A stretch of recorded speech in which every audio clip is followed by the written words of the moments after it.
तो प्रणाम स्टूडेंट, कैसे हैं आप सब लोग। आशा करता हूं अच्छे होंगे। मैं अंकित शर्मा आपका स्वागत करता हूं आपके अपने परिवार फिजिक्स गुरु में, जहां पढ़ते हैं हम ग्रेजुएशन के लिए फिजिक्स, केमिस्ट्री और मैथमेटिक्स। और ये बीएससी किसके लिए? फिफ्थ सेम के लिए। आपकी लेक्चर नंबर 33 है। कौन सी बुक का? क्लासिकल मैकेनिक्स का। और आपको जानकर ये आश्चर्य होगा, क्या ये आपका इस बुक का लास्ट लेक्चर है। तो इसलिए खुशी की बात है, ये वाला आपकी मतलब फर्स्ट बुक का पार्ट है, आज खत्म हो जाएगा। और इसे खत्म होते ही इसके पैरेलल क्या चल पड़ेगी? क्वांटम मैकेनिक्स तो चल ही रही है, उसकी तीसरी यूनिट चल रही है। अब थोड़ा सा इसे खत्म कराने की वजह से उसे स्लो कर दिया था। वो आपकी 4-5 दिन में क्वांटम मैकेनिक्स खत्म हो जाएगी। और क्लासिकल मैकेनिक्स के साथ आपकी स्टैटिस्टिकल मैकेनिक्स, मतलब जैसे ये खत्म होगी स्टैटिस्टिकल मैकेनिक्स चल जाएगी। और वो भी ज्यादा दिन की नहीं है, 5-10 दिन में स्टैटिस्टिकल मैकेनिक्स खत्म हो जाएगी और क्वांटम मैकेनिक्स रही 4-5 दिन की लिए। फिर स्पेक्ट्रोस्कोपी दौड़ाते हैं, 5-6 दिन में स्पेक्ट्रोस्कोपी खींचेंगे। और कल या परसों में आपकी इंपॉर्टेंट टॉपिक्स की वीडियो आ जाएगी, कौन कौन सा टॉपिक इंपॉर्टेंट है। तो हम इसका लास्ट लेक्चर शुरू करते हैं। लास्ट लेक्चर आप जानते हो, लाप्लास, कोई इसे रूंगे बोलता है, कोई रूंजे बोलता है, नाम है तो आपको घबराना नहीं है। Lens vector. तो ये देखो, सिंपल सी सुनो। आपने सेंट्रल फोर्स देखा था, सर देखा था। सेंट्रल फोर्स में जो आपका क्या था, एंगुलर मोमेंटम था, वो कांस्टेंट रहता था। तो एंगुलर मोमेंटम के साथ एक और वेक्टर था, एक और क्वांटिटी थी जो कांस्टेंट रहती थी। जब मेजर किया गया तो एक क्वांटिटी और हमें कांस्टेंट मिल रही थी। उस कांस्टेंट क्वांटिटी का नाम ही क्या रख दिया गया? Laplace Runge Lenz vector. ठीक, देखो यहां से शुरू है लाप्लास रूंजे लेंज वेक्टर। तो आप इसकी एक रूपरेखा तैयार करी गई है, वो देखो। इसे शॉर्टकट में क्या बोल देते हैं? LRL। LRL का मतलब क्या है? लाप्लास रूंगे और लेंज। लाप्लास रूंगे और length vector is a vector which is used to describe the shape and orientation। यो हमें शेप के बारे में बताता है, उनकी क्या ओरिएंटेशन है उसके बारे में बताता है। Of the orbit of one astronomical body around another. Astronomical मतलब आकाशीय पिंड, यानी कि एक आकाशीय पिंड दूसरे आकाशीय पिंड के चारों तरफ घूम रही है, तो उसकी शेप क्या होगी, उसका ओरिएंटेशन क्या होगा, उसके बारे में हमें बताता है। कैसे बताता है वो हमें चर्चा नहीं करनी, वो एमएससी का टॉपिक है, वो सभी साइड में रखो। ठीक, तो हमने क्या करा? Let us consider a particle of mass am moving in a central force. हमने अपने पास से एक पार्टिकल मान लिया जिसका मास एम है और वो सेंट्रल फोर्स में घूम रहा है। तो सेंट्रल फोर्स को आप कैसे रिप्रेजेंट करते हो? F R. यही तो होता है आपका सेंट्रल फोर्स। और इसमें डिस्टेंस पे डिपेंडेंट करता है, डिस्टेंस पे यानी कि आपकी पोजीशन वेक्टर पे डिपेंड करता है। ये मैंने आपको बताया था जब सेंट्रल फोर्स पढ़ाया था। और आपको पता है ए वेक्टर किसके बराबर होता है? Vector A upon vector A का मोड, यानी कि वेक्टर ए अपॉन ए इसके बराबर होता है। तो ये किसके बराबर हो जाएगा? F R into R vector upon R, इसके बराबर लिख सकता हूं। और न्यूटन के सेकंड लॉ से आपको पता है क्या? संवेग परिवर्तन की दर बल के बराबर होती है। संवेग परिवर्तन क्या है? p। और p बराबर क्या होता है? mv होता है। तो mv by D T is equal to F into D, ये लिख सकता हूं मैं। तो ये दोनों देखो, ये भी बल है और ये भी बल है, तो मैं दोनों को इक्वल रख सकता हूं। तो नेक्स्ट सीन में मैंने यही किया है, आप देखो dp by D T equal to F R into R vector upon R. Same इन दोनों को मैंने क्या किया है? इसे और इसे इक्वल रख दिया है, यानी कि यहां से एफ की वैल्यू चिपका दी। यो लिखा हो तो कंपेयरिंग इक्वेशन 1 एंड सेकंड कर दी। इनकी LHS इक्वल है तो इनकी RHS भी इक्वल होगी। ठीक, हो गई ये रही। अब हमने क्या कहा? हमने अपने पास से एक वेक्टर मान लिया r, सच दैट हमने अपने पास से एक वेक्टर मान लिया r जो इस प्रकार है p क्रॉस l के बराबर। सर p क्या है? p है लीनियर मोमेंटम और l क्या है? Angular momentum. ये लीनियर मोमेंटम क्या होता है? mv। एंगुलर मोमेंटम क्या होता है? r cross p। यानी कि जो लीनियर मोमेंटम क्या होता है, रेखीय संवेग जब बॉडी को एक रेखा में दौड़ती है। कोणीय संवेग क्या होता है, जब वो बॉडी सर्कुलर शेप में दौड़ने लगती है तो वहां पर रेडियस और जनरेट हो जाती है, तो उस रेडियस की लीनियर के साथ क्रॉस मल्टीप्लाई कर दो तो वो क्या बन जाता है आपका एंगुलर मोमेंटम। तो मैंने क्या किया, इसे टी के रेस्पेक्ट में डिफरेंशिएट कर दिया, तो इधर तो क्या D R by D T, इसमें क्या होगा first function as it is differential of second plus second function as it is differential of first. अब आपको पता है जब हम सेंट्रल फोर्स की चर्चा कर रहे हैं, इससे पहले वीडियो में भी चर्चा की थी कि सेंट्रल फोर्स की चर्चा करते हैं तो सेंट्रल फोर्स में जो एंगुलर मोमेंटम है वो बॉडी का कांस्टेंट होता है। सर बिल्कुल होता है, ये तो हमें पता है। अब जब कांस्टेंट होता है तो कांस्टेंट का डिफरेंशियल कितना होता है, जीरो। तो ये तो लिखा चूंकि एल इज कांस्टेंट इसलिए dl बाई dt क्या होगा, जीरो होगा। तो ये पूरी क्वांटिटी जीरो होगी। मेरे पास बचा क्या, dp by dt cross L, ये बचा। अब मुझे dp बाई dt की वैल्यू भी पता है ये रही, तो इस वैल्यू को यहाँ चिपका दूं, कितनी होगी F R R vector upon R cross L, हो गया। अब D R by D T is equal to, ये बेटा बाई मिस्टेक हो गया था, इसे इग्नोर करना। एफ आर ऐसा कैसे ही, आर वेक्टर ऐसा कैसे ही, ये आपका आर ऐसा कैसे ही, क्रॉस क्रॉस एल का मान आपको मैंने अभी बताया आर क्रॉस पी, तो एल का मान रख दिया आर क्रॉस पी, यहां भी लिखा हुआ है क्योंकि एल बराबर आर क्रॉस पी। अब D R by D T ऐसी, एफ आर ऐसा ही, ये तो कांस्टेंट है अलग लिख लिया तो ये यहां लिख लिया। ऊपर क्या बचा, आर क्रॉस बचा, ये आर एज इट इज, और पी बराबर क्या होता है एम वी, यहां भी आपको मैंने बताया था रेखीय संवेग, एम वी रख दिया। एम भी आपका नियतांक है, मास है, तो ये भी मल्टीप्लाई से क्या आ जाएगा, बाहर आ जाएगा, ये आ गया, तो एम आ गया, एफ आर ऐसा ही, ये बटे का आर ऐसा ही। तो क्या बच रहा है, आर की बच रहा है, क्रॉस बच रहा है, ब्रैकेट जू का तो आर ऐसा कैसा ही, क्रॉस ऐसा कैसा ही, और v क्या होता है, वेलोसिटी, डिस्टेंस का एक बार डिफरेंशियल, यानी कि वेलोसिटी जो होता है वो होता है D R by D T. और जब हम किसी क्वांटिटी का टी के रेस्पेक्ट में एक बार डिफरेंशियल करते हैं तो उसे डॉट से भी रिप्रेजेंट कर सकते हैं, तो इसे आर डॉट वेक्टर रिप्रेजेंट कर दिया। अब ये तीनों क्वांटिटी क्या है, क्रॉस में है।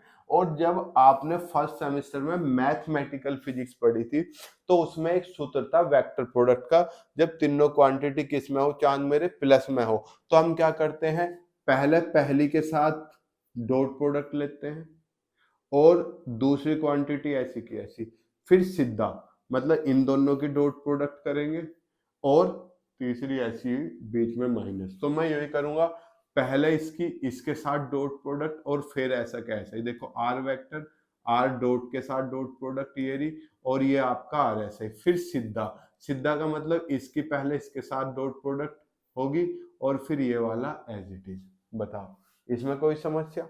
अब यहाँ देखो D R by D T ऐसे ही चल रहा है, ये वाली क्वांटिटी ऐसी की ऐसी चल रही है। अब यहाँ ये तो अलग अलग क्वांटिटी, तो ये तो आर वेक्टर ऐसी डॉट आर डॉट का वेक्टर ऐसी, ये वाली ऐसी माइनस, ये क्या है आर डॉट आर, तो क्या ये आर स्क्वायर ना बना लेगी। सर कैसे, आपने ये नहीं पढ़ा ए डॉट बी किसके बराबर होता है, ए बी कोस थीटा के बराबर, यानी कि इनका मैग्नीट्यूड रखेंगे, और जब ए की ए के साथ ही गुना करें डॉट प्रोडक्ट तो कोस थीटा की वैल्यू कितनी, जीरो। अबे जब सेम की सेम के साथ कोई एंगल थोड़ी होगा, एंगल जीरो, तो कोस कितना हो गया, जीरो हो गया, और कोस जीरो की वैल्यू वन, तो ए स्क्वायर हो जाएगा। तो ऐसे यहाँ आर डॉट आर से आर स्क्वायर हो गया, और ये आर डॉट का स्क्वायर एज इट इज। अब मैंने फिर से देखो इस पूरी क्वांटिटी से माइनस कॉमन ले लिया। सर क्यों ले रहा हूं, क्योंकि आगे मुझे जरूरत है। माइनस कॉमन ले लिया और आर स्क्वायर कॉमन ले लिया, तो जब मैं माइनस ले रहा हूं, ये रहा आर स्क्वायर, जब मैं माइनस ले रहा हूं तो माइनस वाली क्वांटिटी तो प्लस में हो जाएगी और प्लस वाली माइनस में, तो आर स्क्वायर कॉमन आ गया, तो क्या बच गया, आर डॉट वेक्टर बच गया।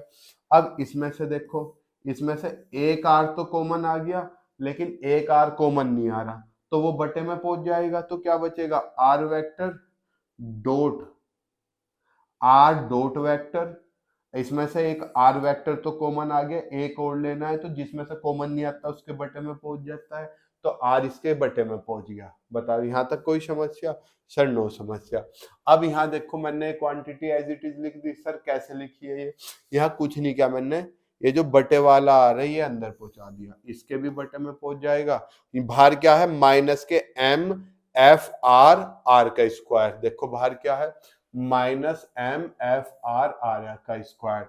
और ये जो बाहर वाला आर है ये रहा, ये इसके बटे में आर पहुंचा देगा और इसके बटे में आर स्क्वायर बना देगा। तो इसके बटे में आर बना दिया और इसके बटे में क्या बना दिया? आर स्क्वायर बना दिया। कोई समस्या? सर ये सब आप कर क्यों रहे हो? इसके पीछे एक रीजन है, देखो कितना सा हो गया ये। देखो D R by D T minus ऐसी एम ऐसी एफ आर ऐसी आर स्क्वायर ऐसी, इस क्वांटिटी को मैं ये लिख सकता हूं। सर ये कैसे लिख दिया आपने? अब कहाँ को समझाऊं? देखो मैं आपको यहां ही समझा दूं। यहाँ देखो मैं R1 को तो फर्स्ट मान लूं और 1 अपॉन R को सेकंड मान लूं, तो फर्स्ट फंक्शन ऐसा as it is, differential of second जब 1 अपॉन R का डिफरेंशियल करूंगा तो R की पावर -1, तो माइनस एन एक्स की पावर -1, तो माइनस के 1 अपॉन R स्क्वायर आएगा। तो क्या आ गया? R वेक्टर इंटू माइनस के 1 upon R square plus second function as it is 1 upon R, a differential of first, R का डिफरेंशियल करोगे तो 1 हो जाएगा। तो क्या यही क्वांटिटी नहीं मिल रही हमें? इसका करोगे R डॉट ना हो जाएगा दोबारा से, और यहाँ दोबारा से करोगे R डॉट ना हो जाएगा। सर समझा दो। देखो तो मैं यहां समझाता हूं। मुझे डी बाई डी टी करना किसका? R इंटू 1 अपॉन R का। कोई समस्या? ये मैंने कहाँ गिर रही है बेटा? गिर रही है, और जब मारकर गिरता है तो चीज इंपॉर्टेंट होती है। ये मैंने फर्स्ट मान लिया, ये मैंने सेकंड मान लिया। अब करें, देखो first function as it is, differential of second 1 upon R का करोगे तो कितना था? माइनस के 1 upon R square into R dot ना होगा, अब दोबारा से करोगे आर का, plus second function as it is, R का करोगे 1 आएगा और आर का वापस से करोगे तो आर डॉट आएगा। तो मेरे पास क्या बच रहा? R dot upon R minus का R dot upon R square. देखो आर डॉट अपॉन आर और R dot upon R square, वह कहाँ गया? ये हो रहा R dot upon R minus R dot upon R square. तो इस पूरी की पूरी टर्म को, ये 2 पेज क्लिक हो गया वहां मेरे से बाय मिस्टेक, इस पूरी की पूरी टर्म को, पेजेस कितने हैं देखो, ये वाला पेज कहाँ, ये एक्स्ट्रा ऐड हो गया, इसे डिलीट कर देते हैं, और ये आपको समझा दिया, इसे भी डिलीट कर देते हैं। ठीक, आप समझ गए अब ये वाली बात? सर बिल्कुल समझ गए हम ये वाली बात आपकी। अब central force follows inverse square law, ये भी हमने 1000 बार पढ़ा है। क्या कि जो सेंट्रल लॉ है वो इनवर्स स्क्वायर लॉ को फॉलो करता है। हमने motion under inverse square law में आपको बताया भी था, इससे जो एक वीडियो से पहली वीडियो थी मैंने बताया था कैपलर्स के लॉ भी जब समझ में आएगी, जब आप लेक्चर नंबर 31 देख लोगे, और इसमें भी थोड़ी थोड़ी बातें उस लेक्चर की इस्तेमाल हो रही हैं। तो आपको पता है जो सेंट्रल लॉ है वो इनवर्स स्क्वायर लॉ को फॉलो करता है। तो F R equal to plus minus क्या आएगा? ऐसे आता है F R proportional to 1 upon R square, कर गया इनवर्स स्क्वायर लॉ को, और जब इसे हटाओगे तो कोई कांस्टेंट आएगा। ठीक, आपको एक चीज और बता रखी थी, अगर फोर्स अट्रैक्शन का है तो प्लस में होगा और फोर्स रिपल्सन का है तो माइनस में होगा। तो यहाँ पे मैंने प्लस माइनस दोनों लिख दिया। मैंने क्या, ये आपके लाप्लास रूंजे वेक्टर मॉडल से है, LRL वेक्टर से है, तो उससे ही हमने जो उसने क्या हुआ वही मान लिया। अब हम 5 का 4 में यूज कर रहे हैं, 5 यो है, इसका यूज कर रहे हैं इक्वेशन नंबर 4 में इसकी जगह।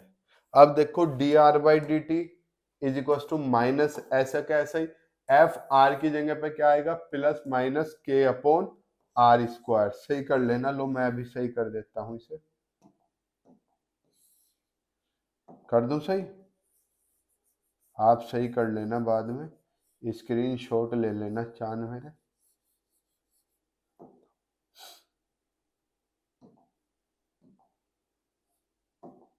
देखो क्या है, माइनस प्लस माइनस के upon R square into R square. F R की जगह पे यो रख दिया प्लस माइनस के अपॉन आर स्क्वायर, इससे ये कट गया तो बचा क्या, माइनस ऐसी बचा। माइनस का जब माइनस अंदर जाएगा तो इसके चिन्ह बदल लेगा, या चिन्ह भी मत बदलवाओ। देखो ये पूरी क्वांटिटी माइनस की इधर आके प्लस में हो जाएगी, तो ये माइनस का चिन्ह हट जाएगा, क्या प्लस माइनस एम को अंदर लिख लो, एम के D by D T R vector upon R, दूसरी तरफ क्या बचा, जीरो। हम अपने इसके अंतिम पड़ाव की तरफ हैं, समझो ध्यान से बात। यो इधर आके क्वांटिटी एम को अंदर लिख लूं यहाँ, और ये क्वांटिटी बाहर माइनस की थी, इधर आके सारी की सारी प्लस में होगी ऐसे, और प्लस प्लस प्लस और प्लस माइनस माइनस, तो मुझे इसे लिखने की भी जरूरत नहीं है। तो मेरे पास बचा क्या, डी बाई डी टी पूरे में से ले लूं। पूरे में से कैसे ले लूंगा, क्योंकि एम के को मैं यहाँ लिख सकता हूँ, कांस्टेंट क्वांटिटी है तो फर्क नहीं पड़ता। तो डी बाई डी टी पूरे में से कॉमन ले लूं, यहाँ तो बचेगा आर प्लस माइनस एम के आर वेक्टर अपॉन आर। तो आर प्लस माइनस एम के R vector upon R equals to zero. समझो। अब जब इसका डिफरेंशिएशन इंटीग्रेशन करूंगा तो डिफरेंशिएशन का उल्टा होता है इंटीग्रेशन, तो ये टर्म तो हट जाएगी। और जब हम इंटीग्रेशन करते हैं तो दूसरी तरफ कांस्टेंट टर्म आती है, तो दूसरी तरफ कांस्टेंट टर्म आ गई, तो यही जो वेक्टर है मेरा ये कांस्टेंट जो आया, ये पूरा का पूरा वेक्टर मैंने ए वेक्टर के बराबर मान लिया। इसे क्या बोलते हैं, L R L vector. R की वैल्यू रख दी, आर शुरुआत में हमने पी क्रॉस एल के बराबर मानना था। देखो आपको दिखाऊं कहा हमने पी क्रॉस एल के बराबर मानना, ये रहा आर बराबर पी क्रॉस एल, दिख रहा है, ये रहा। तो हमने सेम यही काम करा है। हम अपने इस पेज पे हैं, लास्ट पेज की तरफ अब लगभग यहाँ हो गया। तो यही मैंने ए के बराबर मान लिया P cross L plus M के आर वेक्टर अपॉन आर। तो यही where A vector is known as L R L vector. समझ गए इस बात को सर, बिल्कुल समझ गए। तो यहाँ पे मेरा एल आर एल वेक्टर खत्म होता है। यहाँ पे इसकी एक हल्की सी प्रॉपर्टी है जो मोस्टली सब बुक में दी हुई है, तो उस प्रॉपर्टी को भी मैं आपके सामने पेश कर देता हूँ। Now if we solve A dot L, मतलब हम ये जो एल आर एल वेक्टर आया इसका एंगुलर मोमेंटम के साथ डॉट प्रोडक्ट निकालते हैं। तो जब हम डॉट प्रोडक्ट निकाल लेंगे ए डॉट एल का, तो आप देखो ए की वैल्यू क्या है, P cross L dot L. तो जब हम इसे सोल्व करते हैं तो इसकी वैल्यू जीरो आ जाती है। सर जीरो कैसे आ जाती है, देखो ए क्रॉस बी और डॉट बी, अगर ये वैल्यू यहाँ पे दो वैल्यू सेम हो जाए तो उसका रिजल्ट जीरो होता है, प्रोडक्ट मैंने आपको बताया हुआ। तो ये क्वांटिटी तो जीरो होगी, और यहाँ देखो यहाँ भी सेम मैच आ रही है, ये रही दोनों क्वांटिटी, और क्रॉस होके तीसरी के साथ डॉट है और ये क्वांटिटी सेम है, तो ये भी जीरो। तो पूरा का पूरा जीरो हो गया, समझना। और डॉट प्रोडक्ट जीरो कब होती है, जब क्वांटिटी परपेंडिकुलर हो। क्यों, ए डॉट बी बराबर ए बी कोस थीटा, यो कब जीरो होगा बेटा, अगर थीटा 90 डिग्री हो, क्योंकि कोस 90 की वैल्यू जीरो होती है। तो आप इसे ऐसे समझो, जो एल है वो परपेंडिकुलर टू द मोशन होता है, समझा। ए और एल एक दूसरे के परपेंडिकुलर होंगे, और जिस डायरेक्शन में मोशन है एल उसके परपेंडिकुलर होता है, समझना, समझो। मोशन ऐसे है तो एल कैसे होगा, इसके परपेंडिकुलर होगा ये रहा। और जो आपका क्या है, ये क्या है, ए वेक्टर, ये एल के परपेंडिकुलर होता है, तो मोशन की डायरेक्शन में ना हो जाएगा। चोर का चोर मतलब दुश्मन का दुश्मन मेरा दुश्मन। तो हमने नेक्स्ट पेज पे यही लिखा है, it means A is perpendicular to L, क्योंकि ए डॉट एल जीरो आ गया, and we know that L is perpendicular to the plane of motion, so A will be always in plane of motion. अब application of L R L, आपको बेटा ऊपर के नाम याद रखने, डिटेल में नहीं घुसना, क्योंकि L R L vector MSc का है, इसमें आपको अपना दिमाग नहीं खपाना। तो इसकी एप्लीकेशन क्या है, स्क्रीनशॉट ले लो। आप चाहो तो बस ये लिख सकते हो, पहले तो ऑर्बिटल डायनेमिक्स में, फिर इसका कैपलर्स के लॉ में भी इस्तेमाल होता है, स्टेबिलिटी में भी होता है, सेलेशियल मैकेनिक्स में भी होता है, और थ्री बॉडी प्रॉब्लम में भी, और एटॉमिक फिजिक्स में भी इसका इस्तेमाल होता है। मैं आपको एक बार पढ़ के सुना देता हूँ। The L R L vector is used to describe the motion of celestial body. Sir ये सेलेशियल बॉडी कौन सी होती है बेटा? वे body floating body. Sir floating body कौन सी होती है? Heavenly body. अरे बहुत बड़ी बॉडी जो आकाश में तैरती रहती है, जैसे सूर्य, चंद्रमा, पृथ्वी, उनके किसमें मोशन के बारे में, प्लैनेट हो गए जैसे कॉमेट्स हो गए, ग्रेविटेशनल फील्ड में जो वे तैरते रहते हैं। It also helps to study the shape and orientation of orbit. शुरुआत में जब डेफिनेशन लिखी थी यही बात लिखी थी, ठीक। The LRL vector is closely related to Kepler's law which describe the motion of planets around the sun. It can be used to derive Kepler's law. इसका यूज हम Kepler's law के डेरिवेशन में भी कर सकते हैं, है लेकिन अब नहीं है, MSc में है, ठीक। स्टेबिलिटी एनालिसिस किसी भी प्लैनेट के हम इससे पता लगा सकते हैं। एस्ट्रोडायनामिक्स पार्टिकल होते हैं ना जो आसमान में उड़ते हैं, उनकी स्टेबिलिटी पता करने के लिए भी हम इसके बारे में इसका यूज करते हैं। It provides a measure of stability analysis of celestial orbit by examining the properties of LRL vectors such as magnitude and direction। कैसे? आपको उसमें नहीं घुसना। एस्ट्रोडायनामिक्स में भी हम इसके क्या स्पेसक्राफ्ट हो गया, एस्ट्रोडायनामिक्स मतलब जो आसमान में उड़ते हैं, हम उनके बारे में भी प्लानिंग, उन्हें कैसे कंट्रोल किया जाता है, इससे पता चलाते हैं। सेलेशियल मैकेनिक्स से आपकी, जैसे आप क्या पढ़ रहे हो, स्टैटिस्टिकल मैकेनिक्स पढ़ रहे हो, आप क्या पढ़ रहे हो, आप क्लासिकल मैकेनिक्स पढ़ते हो, ऐसी सेलेशियल मैकेनिक्स में बहुत सारी आपके मोशन के लॉ हैं, आपकी बहुत सारी चीजें, उन्हें स्टडी करने में हम इसका इस्तेमाल करते हैं। एक MSc में 3 बॉडी की प्रॉब्लम आती है, उन्हें सोल्व करने में भी इसका इस्तेमाल होता है। और एटॉमिक फिजिक्स में उन पार्टिकल के बारे में स्टडी करने के लिए भी, एटम्स के बारे में स्टडी करने के लिए भी हम इसी का ही इस्तेमाल करते हैं। तो यहाँ पे आपको गुड लक। ये बुक यहाँ पर खत्म होती है बड़ी ही खुशी के साथ। बहुत दिनों में एक बुक हमने निपटाई है, तो अब क्या करेंगे, इसकी प्रैक्टिस करेंगे अच्छे से। नोट्स आपको हमारी ऐप पर इसके कल प्रोवाइड हो जाएंगे, आप वहां से ले सकते हो। दूसरी चीज, इसके इंपॉर्टेंट क्वेश्चन की वीडियो भी कल ही आपको मिल जाएगी। मतलब जो कुछ नहीं पढ़ रहे वे कम से कम उन इंपॉर्टेंट क्वेश्चन को तो करके ही चले जाएं, एग्जाम में कुछ तो मिलेगा ना। तब तक मिलते हैं हम आपसे नेक्स्ट लेक्चर में, किसके साथ? स्टैटिस्टिकल मैकेनिक्स के साथ। तब तक के लिए जय हिंद, जय भारत, प्रणाम, शुभ संध्या।